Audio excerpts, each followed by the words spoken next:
Good morning, everyone. Today is certainly a day where we come to celebrate the life of Curt Dickson. And when we do that with a lot of joy in our hearts, as it's seen in this room. A lot of sweet folks that have come to bless this family and know that you are loved by the countless folks that have shown up to tell you what they think of your sweet husband, father, grandfather, and great-grandfather. And I've got some words that I want to share that Bobby wrote, and then share one little thing and just kind of explain how the morning's going to flow. We want to welcome you to this celebration. Curtis Allen Dickson was born April 23rd, 1937, in Ponca City, Oklahoma, to Carl Curtis and Ruby Keller Dickson. He passed peacefully from this life at his home January 6th, 2020. His degenerative medical journey spanned a number of years before ultimately leading to his diagnosis for multiple system atrophy, a rare disorder that slowly affected his mobility and speech. God gently carried Curt, Bobby, and the family across these days through your prayers, encouragement, visits, and assistance. In addition, the Dickson family has expressed their overwhelming gratitude for visiting angels and the Kinder Hearts hospice groups, who were true to their purposes and a foundational part of this path. Curt will be profoundly missed by Bobby, his children, Sherry and Lynn, Trissa and Curly, Kyle, Carl and Cammie, his grandchildren, Annalie and Evan, Dale and Christy, Caleb and Amanda, Karen, Sarah Kate and Josh, Colin, Cameron, Chloe, and Carson, his great-grandchildren, Adelaide, Cooper, Graham, Kenna, Kaylee, May, Callie, Harston, and Colton. And as seen here, many, many dear friends. Scripture tells us in Isaiah in the 40th chapter, those whose hope is in the Lord shall renew their strength. They will walk, they will run and not be weary, they will grow and not be faint. And as I declared this to be a celebration, we celebrate because Curt's hope was in the Lord. And so we know that he is running without any weariness in his body today because of that trust and that fact.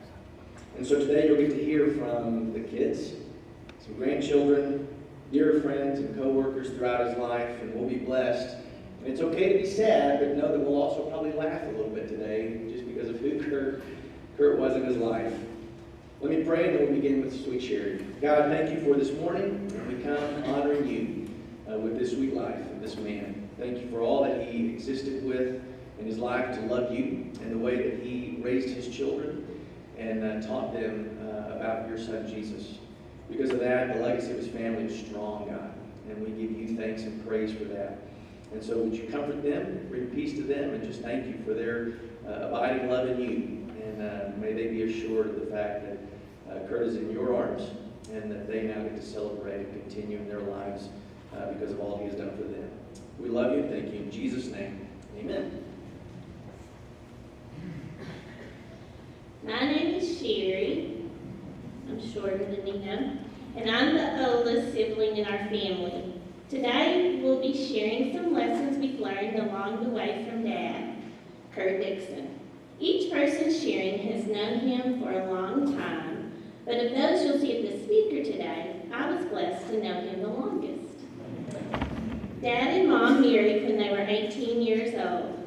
They turned 20 just a few months after I was born. So growing up, I always had the youngest parents of any of my friends. I grew up in a happy, loving home. We moved to Abilene in 1963 for Dad to study at ACC. Once I was talking with another child and he asked where my dad was. I told him he was at school. He said, "Dads don't go to school." I answered, "My dad does." I learned. My dad taught me to love learning and to be a lifelong learner. Dad was men's dormitory director at the barracks when we came here to Abilene. He worked many jobs to provide for his young family while he was going to school. I learned about working hard as I watched him work hard to take care of us. Even during those busy days, Dad would find ways to be involved family as he consistently showed us we mattered to him. He took a third grader to sing for Water Life at the Allen Farm Creek many times as he helped me set up my science fair project. I'm sure I wasn't much help dragging the seine net through the water, but he built confidence in me by letting me be a part. All through the years, he continued to instill and reflect confidence in me as I took on different challenges. He let me assist him in swim lessons as a 16-year-old. I watched as he patiently helped 4- and 5-year-olds overcome their fears in the water and gain new skills. I felt his calm comfort transferred to the children as he worked with them. I was amazed at the motivation a few M&Ms provided for the children to try something new. He called the M&M treat at the end of class fishy food. He patterned for me skills needed to be a good teacher. My husband Lynn and I have continued the work that he started with me over 45 years ago and have taught thousands of children to love the water. Dad would smile when I would tell him of grown swimmers coming up to us and talking about how they loved fishy food. I learned skills to be a good teacher as well as how to use simple things to add fun to life. I continue to learn from my dad through his challenges the past few years. Very hard, but very good lessons. His love for God underlined each and everything he showed me. I was so blessed to learn from this very good man.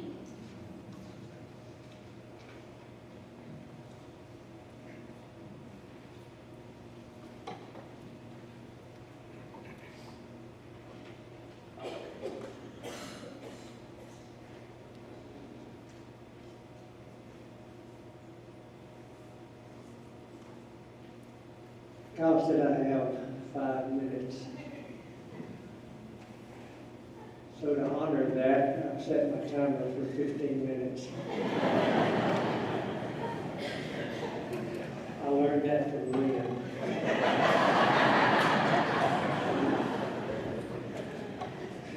So allow me to read my thoughts, if you will, so I can stay on task. My relationship with Curt started in 1964 as we were both physical education majors at ACC.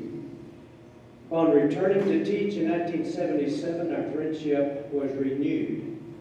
Curt and I coached our sons together in Little League, and I was privileged to coach my 3 kids, in Carl and Kyle, at Abilene Christian Schools.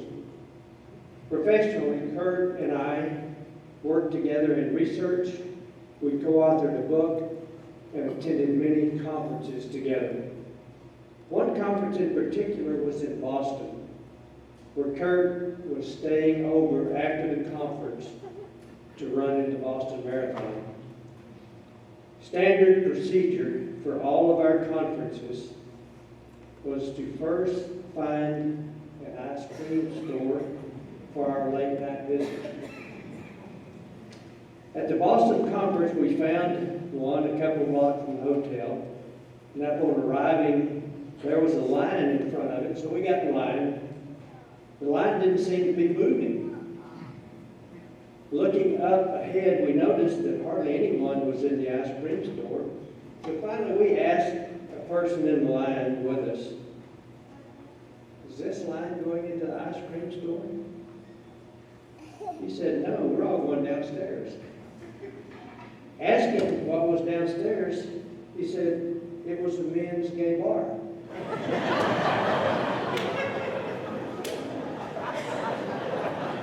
We quickly moved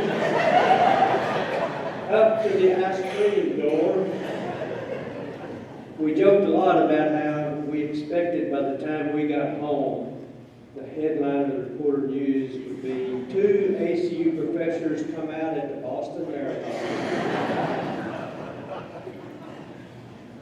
Curt was my true friend. True friends will tell you when you have food between your teeth or your fly is open. They will tell you when you're wrong and that you need to make changes. Curt did these things for me. A true friend also will ask you to help him with the most most difficult decisions of life. I was truly honored when he would ask me to help him. In 1 Samuel, it talks about the souls of David and Jonathan being knitted together. They fought together, they cried together. They were loyal through everything that life threw them. Curt had my back always. Professionally, he supported me, went to bat for me, and voted for me under every situation, just like a Jonathan. Elisha was called by God to do great things.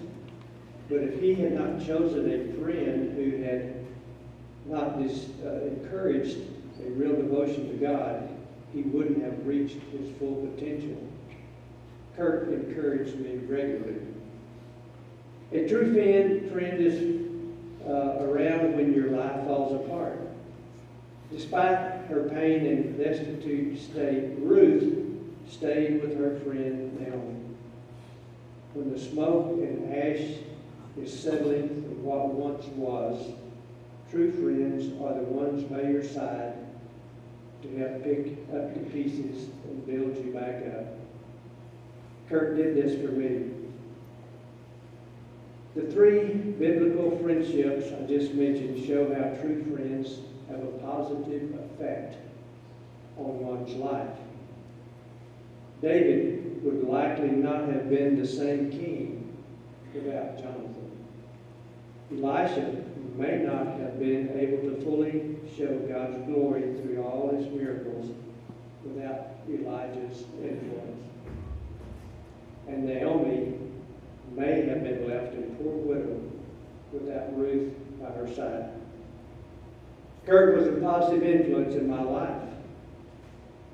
If you have a friend like these, count yourself blessed. They are truly a gift. Curt was my gift. So for the family, in the midst of your sorrow, my prayer is that you will think positive thoughts about the future. Remember the good times and the enjoyment Curt brought to you. Then remember the next time you see him, all will be perfect. Right now, he's enjoying other family members, grandchildren, and ACU friends. Curt accepted Christ as his Savior. He raised his family in the church. He taught others about Jesus. He served as an elder, and he was an example to follow. Curt believed God when God told him to be faithful to the end. And that is what he did. My praise and thankfulness goes to God for allowing me to experience Curt Dickson. And the best is yet to come.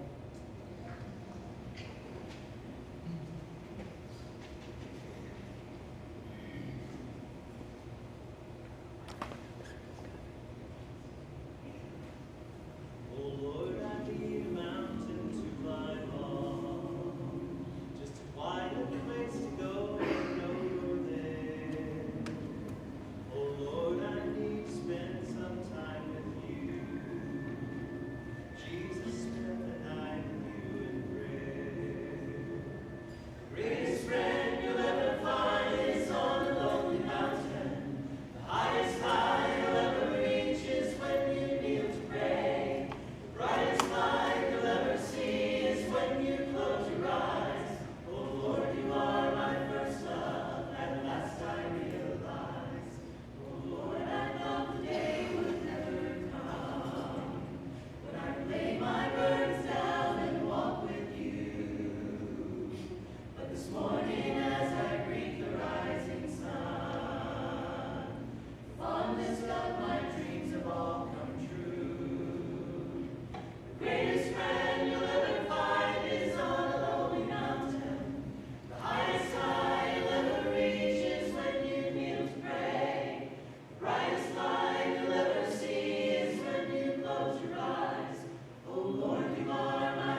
To survive in outer space, an astronaut has to wear a space suit. To live on the Earth, we need an Earth suit. That Earth suit is composed of three parts: our body, our soul, and our spirit. Curt had a great Earth suit. And when he joined with Jesus, Jesus came into his soul, his personality, and enlivened who Curt was. If you look at the course of Curt's life, you will see relationship after relationship that he purposely developed in order to enhance our lives. I have two stories. 1974, late 1974, my father died. I returned to the Twin Cities of Clyde and Abilene. Came to ACU, Dr. Hart gave me a job running the intramural program. Shortly thereafter, Curt came to me one day and asked if I'd ever been backpacking. I said, no, I've been camping with my backpack. He said, let's go to the hike, the Guadalupe Peak in far west Texas, the highest peak in Texas. I discovered that one of Curt's greatest joys was to teach someone. So he taught me all of the necessary skills.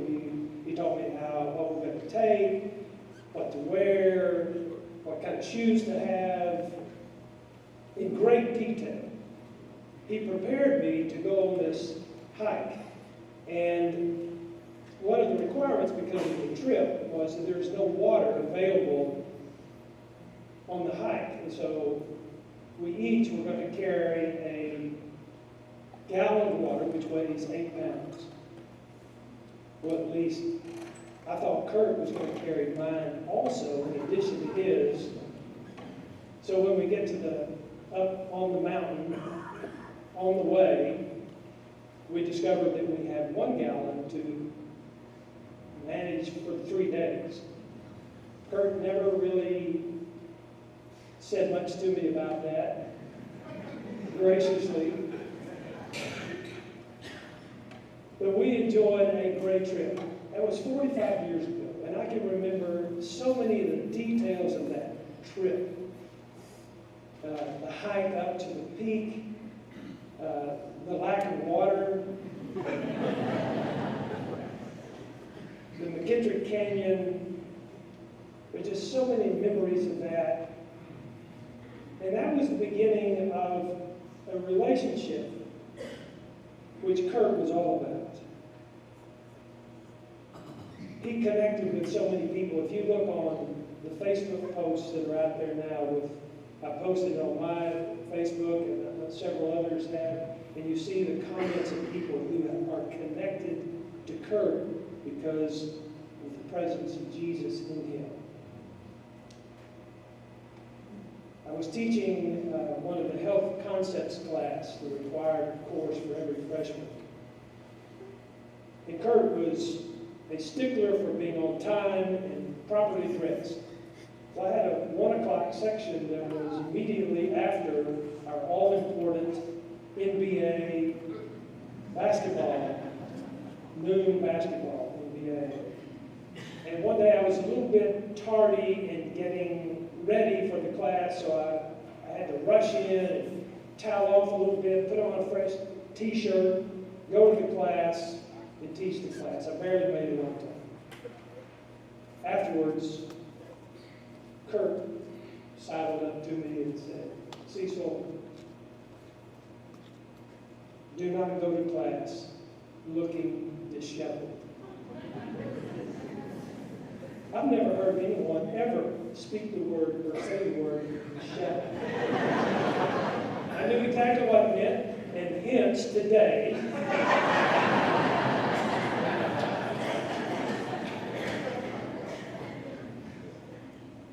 Curt loved the outdoors, going on these ski trips and backpacking trips. What a joy, what a joy. man he was. And the relationships that he gave to us. Bobby, this last part is for you. It was 2.5 years ago, maybe. I came to visit. I was in the room with a stripper pole.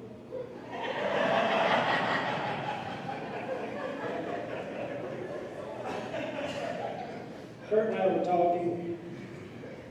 These are not his exact words, but the sentiment is exact. He said, when Bobby said, for better or worse, for richer or poor, in sickness and in health, she had no idea what was coming. And neither did I. She is a courageous angel.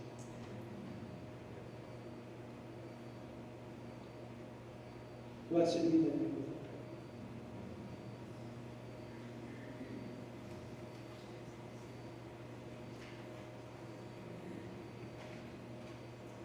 Thank you to the family. I apologize for being sick. Had to be here if you want to hug me, I understand. But thank you so much to the family for the opportunity to share some life lessons from Curt. I loved calling him Dr. D, so you're going to hear that a lot in the next few minutes. And the perspective Kyle requested was when I was a student and a student worker in the Human Performance Lab. I giggled at a few of the photos. Boy, was I young. And once I started thinking to way back when, I realized I had not so much a distinct problem, but the same problem you guys probably had, of too many stories and too little time. But I want to begin by saying that Curt Dickson was indeed a giant in my life, minus the towering height and nasty behavior, but a giant nonetheless. Many people indeed have crossed my life path in special ways, and many of you are in this room. But when my life encountered Dr. D's, I began to realize long-term benefits as he steered me in more wonderful directions than I deserved. Curt didn't push, didn't pull or drive, but instead Dr. D taught. He shared stories. He asked questions. He incorporated life lessons at every twist and turn.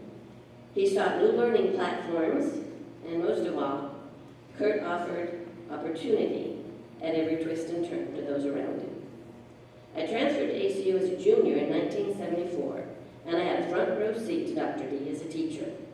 I especially wanted to take one class of his as an elective, but the tuition, which could go on my bill, was not so much of a problem, but I was concerned about spending some extra money on a textbook.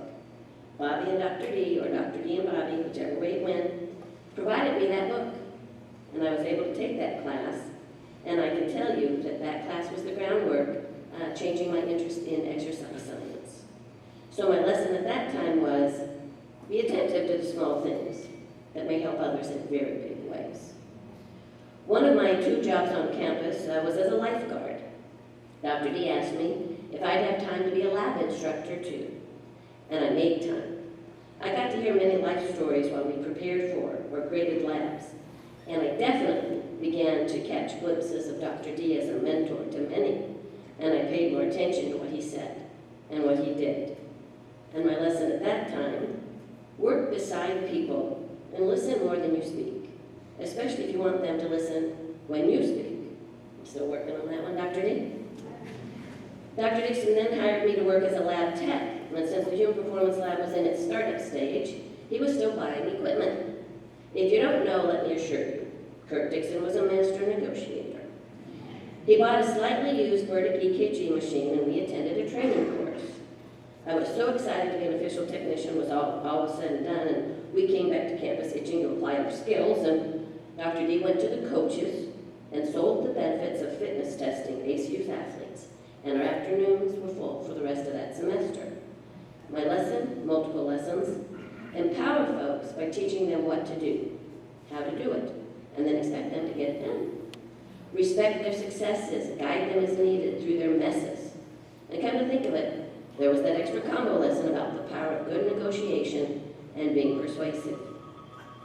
In the lab, we used these 8x8 timers for various tests. They had loud, obnoxious buzzer on them. It sounded out for the time you set, which was fine, you needed that.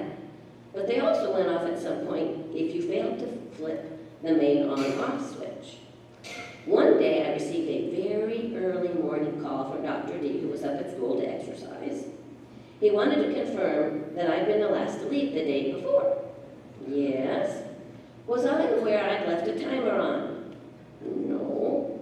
Well, it was buzzing and could be heard out the lab and into the hall. What was I going to do about it? Well, I ran up to school and took care of it while he was exercising right there. But my lesson, give the people the chance to fix their own mistakes while keeping their dignity intact. Surely that timer had a design flaw, but I didn't make that mistake again. Dr. D and I were conducting a series of treadmill tests, and many of the athletes were going for the record board that we kept on the wall. Who could stay on that treadmill the longest? Who had the highest maximal oxygen consumption? I'd get everything ready and started. Dr. D would step in to help as needed, and then I would record and file the data. One afternoon, a track athlete came in, and for the first time, I had to use every possible means to get those electrodes to stick to that hairy chest. In the end, I shaved each spot. I used sandpaper, and then vigorously rubbed it clean with alcohol before attaching the electrode. Dr. D came into the lab at about the time I was taping the final one in place, and all three of us, but especially the athlete, cringed at the extra steps, but he wasn't about to go through that pain without some gain, and he was tenacious on that treadmill. My lesson?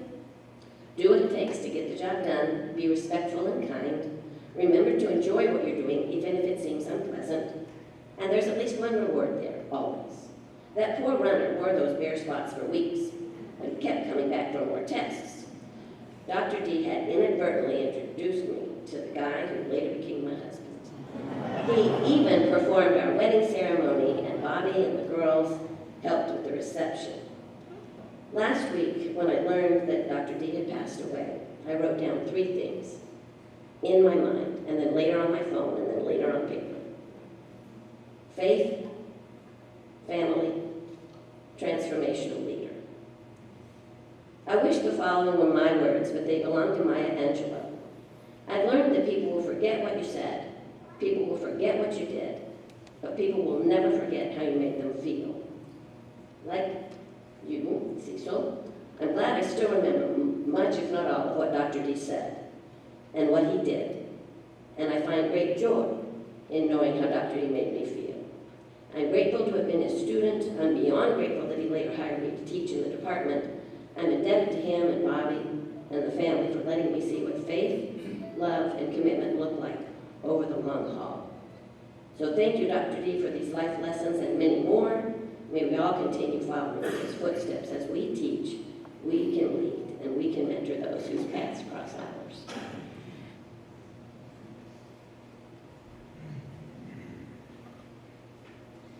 I'm Liz Rodenberry. I was blessed to teach with Curt for many years and to be associated with the Dickson family for many years. When I was a single teacher, and Lynn Luttrell, his son-in-law, and I were both rookies the same year in the exercise science department. I went on a ski trip and learned to ski on that trip. My husband then, when we were married, learned to ski on the ski trip. And all 3 of my children, Mary Kate, our youngest, learned to ski when she was 3 and grew up on that trip skiing. And this last week, she went with that ski trip as one of the sponsors. Now, this is a time when we realize that you've been sitting here for a long time, and we want to know who you are and let people around you see who you are. So you get to stand or raise your hand. So when I call out something, I'd like you to stand up, especially these first people that we want to honor. Please stand up if you taught in the ACU PE department with Curt. And that includes me, so thank you. And just stay standing. This was his school family. Please stand up if you are an Abilene family member of Curt. If you live in Abilene and you're a family member of Curt. So this is his Abilene family, and then his extended family. Please stand if you're an out-of-town family member of Curt. So we have lots of family members here. Thank you. You may be seated. If you ever ran with Curt, please stand up. If you can do that at this time. may be seated. If you ever golfed with Curt, maybe at Answering, or maybe at the municipal course here, or maybe at Angel Fire. I know my husband did. Thank you. Please stand up if you ever cycled, rode bikes with Curt.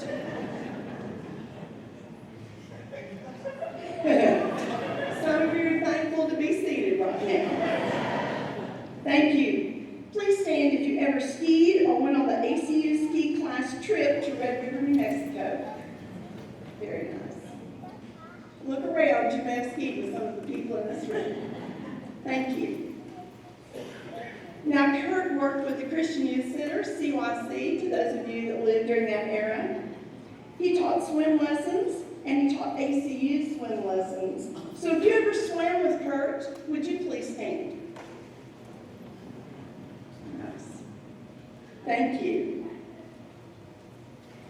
Curt started the game of water ball at ACU, so would you please stand if you ever played water ball at ACU? Thank you. Please stand if you or one of your children ever enjoyed fishy food in ACU swim lessons.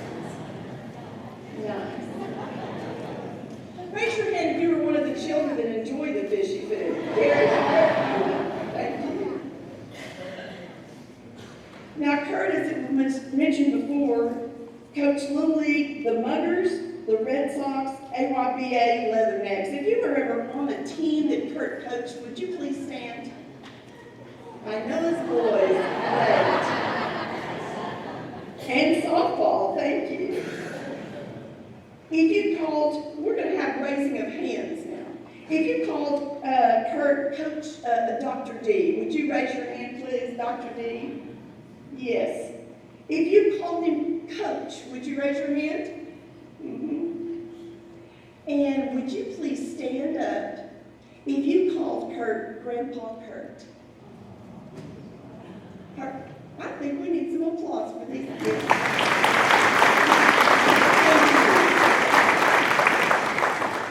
If you went to church, raise your hand with Curt. If you were in a Bible class that Curt or Curt and Bobby taught together, raise your hand. Thank you. And this is the most amazing thing that I want his children and especially his grandchildren to see. And so if you would indulge me by standing, if you were an ACU student of Curt Dickson, would you stand, please? Great, great. Thank you so much. Curt was a great mentor and teacher because, as Cecil mentioned, because Jesus was living in him. May we all let Jesus live through us so that we can be the kind of mentors and helpers that he was.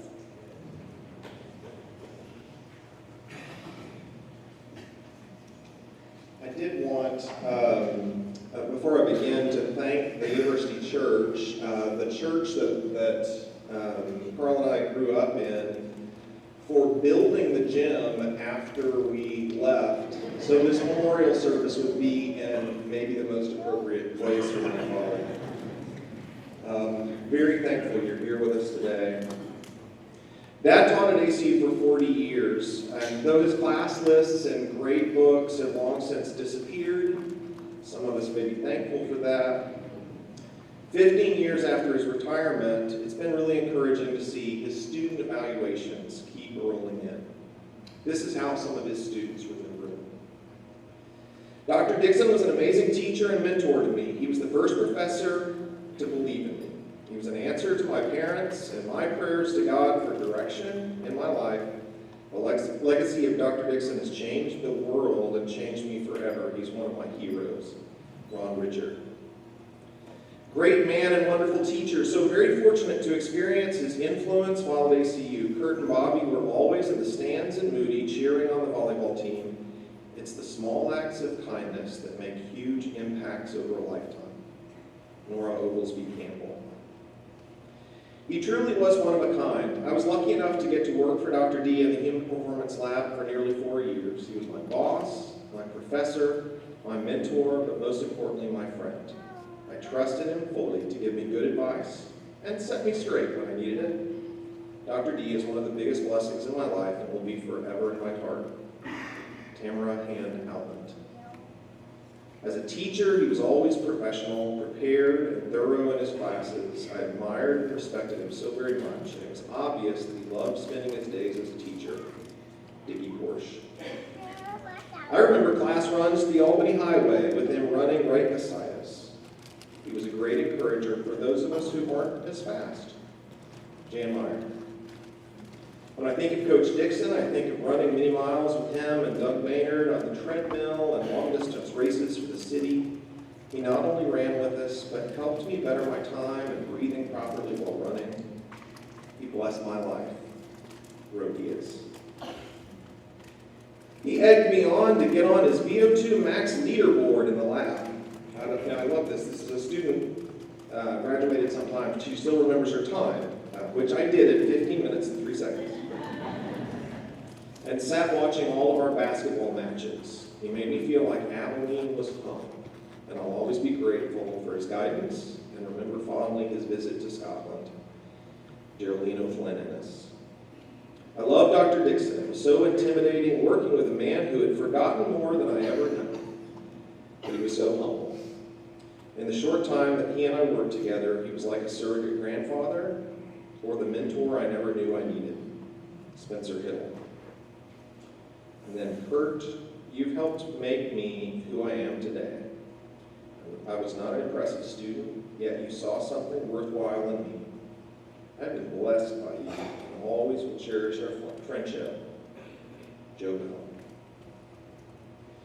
It's interesting when students look back at a career of a great teacher and what they don't say. When they think about teaching that shaped them and who they've become, they don't talk about grades or syllabi. They don't talk about PowerPoints or assessment techniques. They remember someone who was present and who saw them as a person. They remember someone who challenged them, who asked them to do something hard, who asked them to stretch. A month ago, Jeremy Biernat, a personal trainer living in New York State, reached out to Mom and me and asked if he could talk to Dad. And for any of you who missed that opportunity, I want you to know you were able to communicate the importance of Dad as a teacher. We set up a FaceTime just a couple weeks ago, and Mom and I were there as he read a letter. I just want to read a portion of it, if it's okay. I can't believe it's almost been 15 years now. I always enjoyed you teaching and who you were. You were honest, kind, funny, and curious. Those things were wonderful enough, but you did something for me that I'll never forget. You communicated that you believed in me in a very powerful way. Now, I was working at Hendrick Health Club full time, and I had one class left to take, cardiovascular physiology. I loved having your class. I read everything. I soaked up the lectures and lab time. Maybe I had the benefit of seeing how the information would be useful to me in my current job, and that kept my interest high. Now, I had been injured a couple years before, and it had caused my early retirement from pole vaulting, which, up to that point, was the only thing I ever felt good at. I grew up not thinking very highly of my strength, physical and mental abilities. Going through the exercise science department at ACU slowly built me up in those areas. Your Christ-like examples, all of you, are still inspirations to me today. Well, I did well at ACU. You surely must have noticed that I was doing well in class. So going into the final, I had prepped, I had studied, and I showed up my last college test ready to rock. You handed out the tests, and I started getting to work. Once you had all the tests handed out and everyone was working away, you came back to my desk. You picked up and closed my test packet and said, "You've already studied. I think we know how this is going to turn out." And then you walked back to the front. I was shocked. I thought for a moment, does this mean I failed the class? I sat for a moment and slowly it dawned on me I wasn't going to fail. I was getting an A, and you believed so much in me that you didn't even let me take the final. I packed up my stuff and awkwardly walked out of class wondering what the other students would think. As I walked down the quiet hallway, I felt barrel, 10 feet tall, and bulletproof. It was the most amazing finish anyone could have given me in my college career. As the shock wore off, I walked down the hall and tears formed in my eyes. It was one of the most powerful moments of my life. You didn't have to do it, but you did. This fall will be my 20th year teaching at ACU. And I've been so encouraged to hear from so many of you reflections on the impact of a teacher in your life. Not just that, but so many people that have passed recently that have invested themselves deeply in this place. It reminds me that the life of a teacher doesn't end with their last lecture or their last class. Our teachers, like our parents, echo through our lives in the words and character we've inherited from them, and we share with others. That's for me.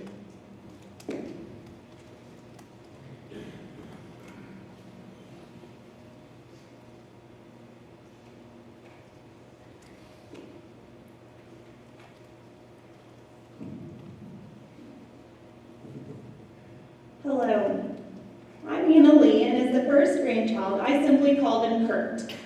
The next cousins added Grandpa to Curt, and then along the way some dropped Curt and simply called him Grandpa.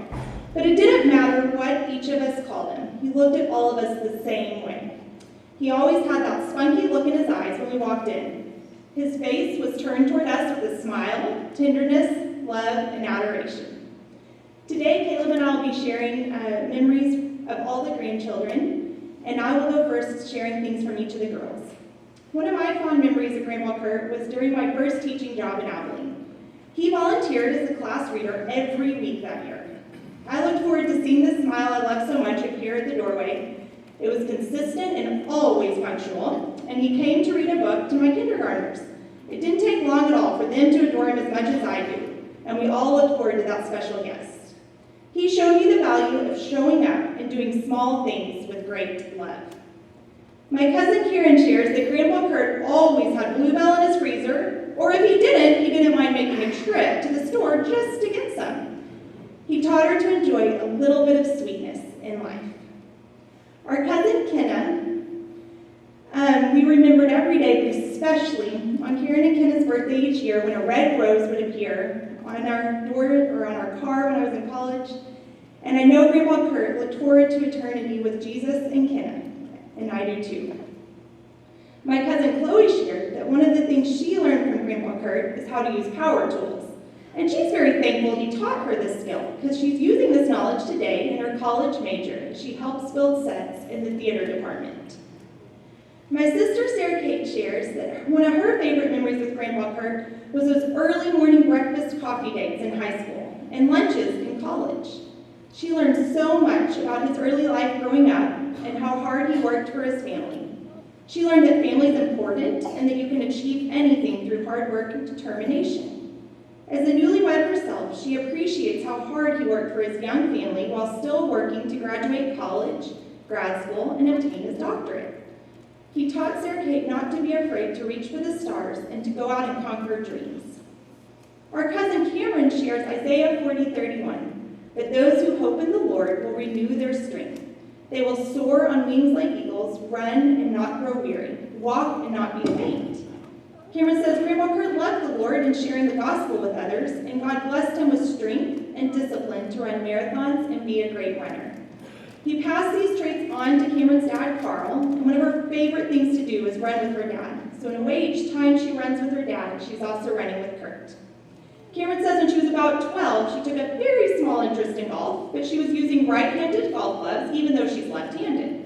One weekend, she went up to Angel Fire, and Grandpa Curt told her he had found a couple left-handed golf clubs. Over the summer, he went on to collect almost a full set of left-handed golf clubs just for her. And while her interest in golf didn't last, it showed how thoughtful and loving Grandpa Curt was to each and every grandchild, and that does last. My name is Caleb. My Grandpa Curt taught me to be selfless with my children and with my time. I used to go spend time with my grandparents at their house up in Angel Fire in the summer. Grandpa Curt would ask me how many times I wanted to play golf while I was there. I would always want to play every day. And he would never balk at that. He would go and book a tea time for every day I was there without thinking twice, even though he probably had other things he needed to be taken care of. As his grandchild, if you ever gave him something to wear as a present, he would wear it every time he would see you. That was a way that he could be selfless and communicate that he cared for you. My cousin Colin says, in all things he did, Grandpa Curt showed me the true, unconditional love that Jesus wants us to treat others with. My brother Dale, whenever he was 15, he was raising money to pay his way to a mission trip to the Dominican Republic with our church.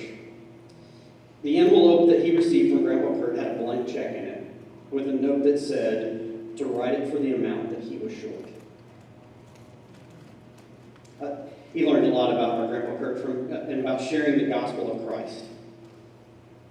Finally, my cousin Carson, I'm just going to quote directly from his because I can't say it any better. My fondest memories of Grandpa Curt were waking up at Angel Fire and sliding down the stairs to see him. He would have his red cup filled to the brim with black coffee, while I sat next to him with his arm around me, listening to all the adventurous stories that he has lived through.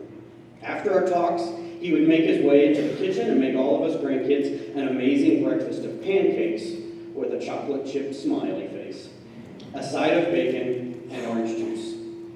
Carson continues, the scripture that has always reminded me of Grandpa is Proverbs 22:6. Start children off on the way they should go, and even when they are old, they will not turn from it. This verse reminds me of him because in every short story he told me, he always helped me and taught me during situations that were challenging.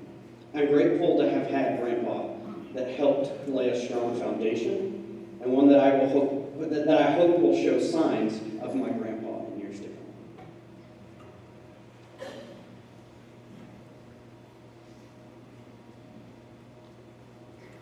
We're going to join together and sing a favorite hymn, "'Tis So Sweet to Trust in Jesus." I'm going to invite you just to sing along, sing loud. No words, but I'm going to trust your memory to really go with it. 'Tis so sweet to trust in Jesus, just to take him at his word, just to rest upon his promise, just to know thus saith the Lord. Jesus, Jesus, how I trust him, how I prove him more and more. Jesus, Jesus, precious Jesus, oh, for grace to trust him more. Yes, 'tis sweet to trust in Jesus, just from sin and self to cease, just from Jesus simply taking life and rest and joy and peace. Jesus, Jesus, how I trust him, how I prove him more and more. Jesus, Jesus, precious Jesus, oh, for grace to trust him more. And I'm so glad I learned to trust thee, precious Jesus, Savior, friend. And I know that thou art with me, wilt be with me to the end. Sing it. Jesus, Jesus, how I trust him, how I prove him more and more. Jesus, Jesus, precious Jesus, oh, for grace to trust him more. Well, I first became aware, really, of Curt and Bobby Dickson when I was in the 5th grade. And I showed up for Wednesday night Bible class.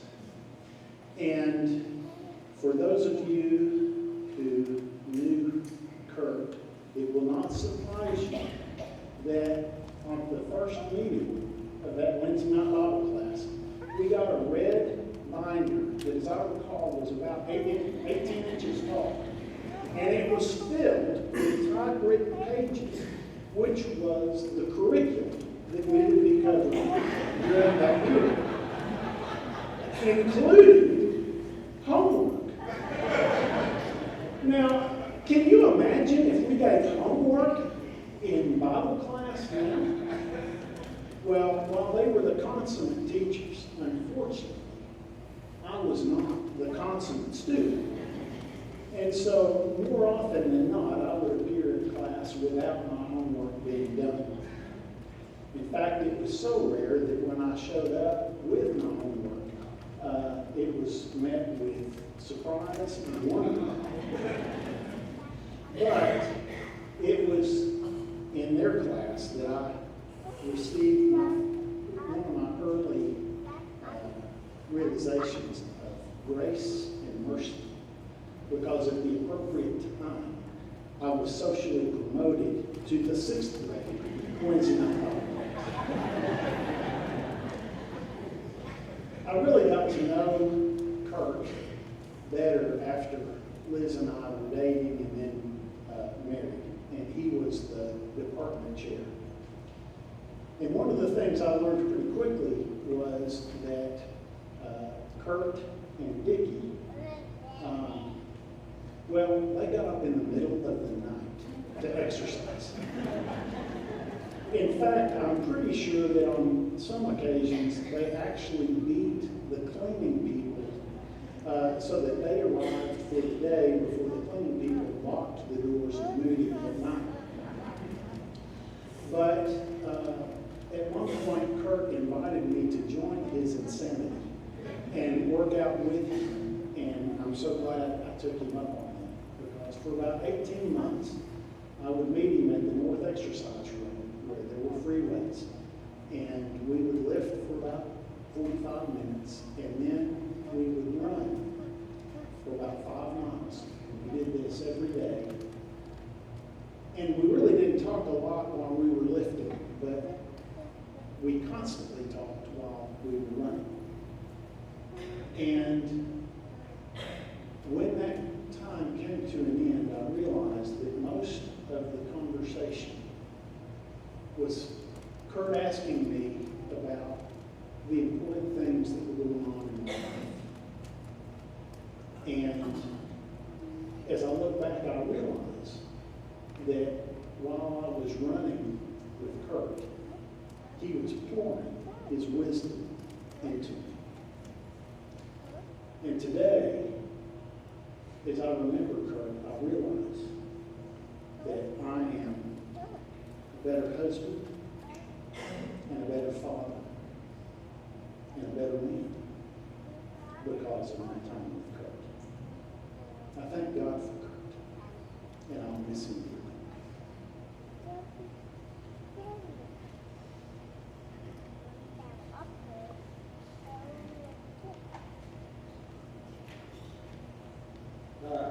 I'm out of state, and so coming to Abilene is always a blessing. And today's no different, so thank you very much. And so, most of the time I spent with Dad, I've been in Mexico the last few years, usually home golf. And so, as Carson, my son, got older, Carson would join us. And then as Carson started to play, we'd go join a foursome. And Carson would want to ride with Grandpa Curt, probably mostly trying to manipulate Dad into letting Carson drive the cart. I don't know if that always worked well. And so we would play, usually around hole 16, 17. Dad would just start talking to Carson about the formalities of finishing around the golf. And so he would talk about, he would go and shake the other man's hand. You take your hat off, and tell me you enjoyed it. You enjoyed the night out. And so even with those lessons from Carson, Dad was trying to be sneaky and sneak some teaching of life skills in Carson. And so as I was looking for something to say today, when Dad retired, he cleaned out his office, and so Dad had left me a pile of paperwork and some exercise physiology books. And so when I looked at this paperwork, I found some owner's manuals from some 1970s sleeping bags and from his backpack, I found some cardiovascular studies of Kyle and I when we were 8 and 10 and 12. And so, as I'm looking for this inspiration, I imagine that I also find a sealed letter. And the sealed letter, on the outside, it says, how to say goodbye to him. And so I open it up, and Dad always wrote acronyms. You know, I've got notes from Dad everywhere. And it says, it had the acronym RATS. And so the R stood for remove your hat. The A for shows of appreciation. T was for thank you. And S, just to say, see you again, see you soon. And so right now, I'm going to say goodbye. Now, my Bible. So I'm saying, Dad, thank you very much. We should do it. Thank you.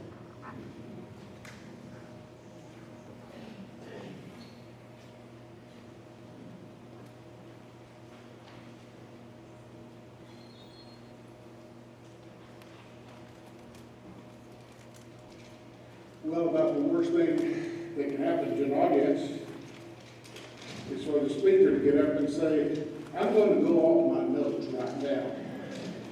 So please fulfill that I'm going to go off my notes right now for just a moment.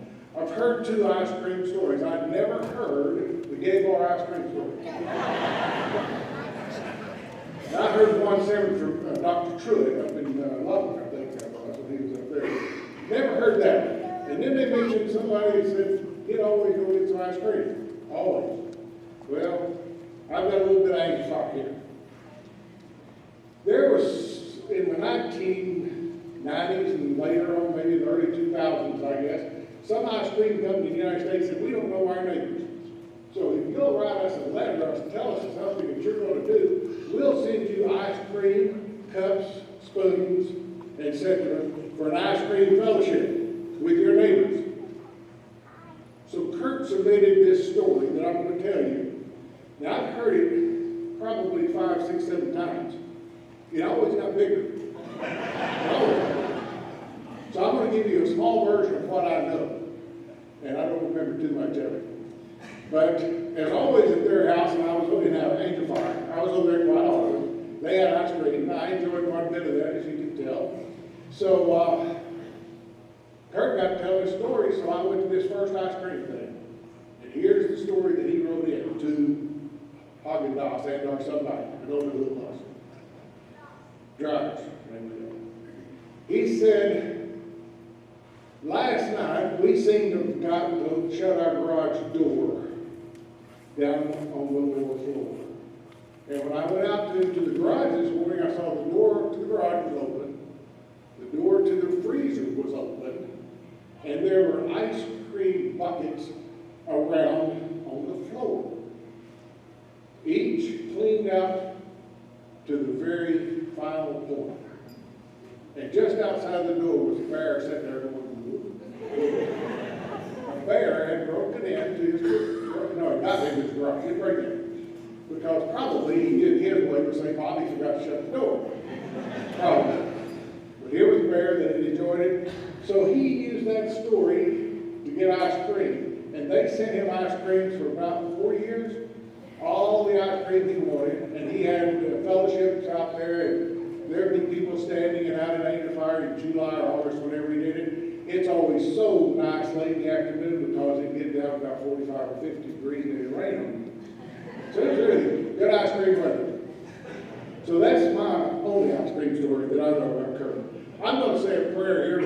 Read a prayer and try to get through it. So why don't y'all stand up with me in case I fall out.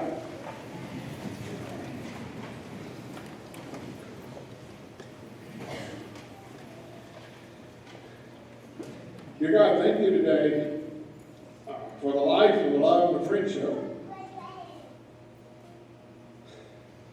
of Curt Dickson, for his family and friends.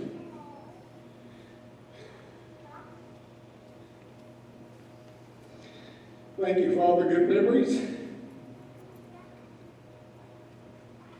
that we share as the groups we stood up to or raised our hands earlier. And as individuals that have different ones, I especially remember being part of a group that with Curt got to suffer in silence a lot.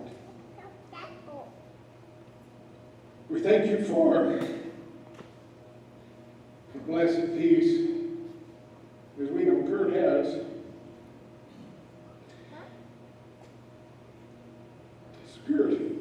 Spirit of return to you, the giver, through Christ.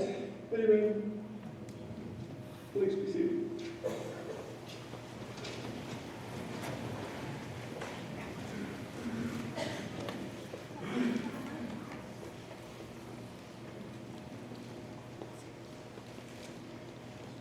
I think you already heard, ice cream was a staple of Curt Dickson's life. Our family remembers him hand-cranking vanilla ice cream with one of the kids sitting on top of the freezer. I think that was me most of the time, then as soon as I get a little too cold, then he had Sherry would come along and fulfill her turn. When we were very young, we also would swing by J&J's grocery on College Drive for drumsticks after we had taken a walk up to Abilene Christian College on any given day. Generations of students and faculty would gather in our backyard on Harwood for ice cream socials, welcoming the next class of PE majors into the department. Evidently, we've already heard that friends stopping through Angel Fire also were able to join Mom and Dad for neighborhood ice cream gathering because of we needed to honor the bear that had broken into the garage and emptied the freezer full of Dreyer's ice cream. Even before Bluebell came to local grocery stores, the Dickson camper imported half-gallons back to Abilene on road trips, and as you've heard, our grandkids also would always know that they could find love, acceptance, and Bluebell waiting for them at Grandpa's. Mom remembers another story of Dad and Dickie at a PE convention that they evidently were sitting in their hotel room sharing a half-gallon of ice cream where they put a line drawn down the middle so that they could delineate which part of the half-gallon belonged to Dickie and which part belonged to Dad. And then maybe they even were fussing at each other about some encroachments that was happening onto the coconut. Bluebell, then homemade vanilla, was also a regular afternoon treat during these last few years at home. Thanks to visits by my sister Sherry and also Pamela. Sugar and cream are really just ingredients, but what was a whole lot more than the ingredients of sugar and cream and ice cream. Dad shared something with us. It had to do with hospitality. It had to do with time spent sitting and talking over that together. We built relationships while we were sitting and sharing ice cream together, and we made memories enough to last a lifetime. So, today, you'll notice the grandkids are passing out Bluebell.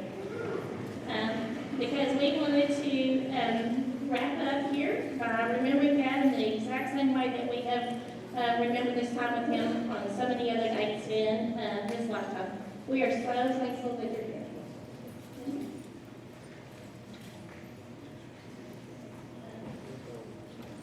What a sweet way to honor a great man. He lived a great life, had a great family.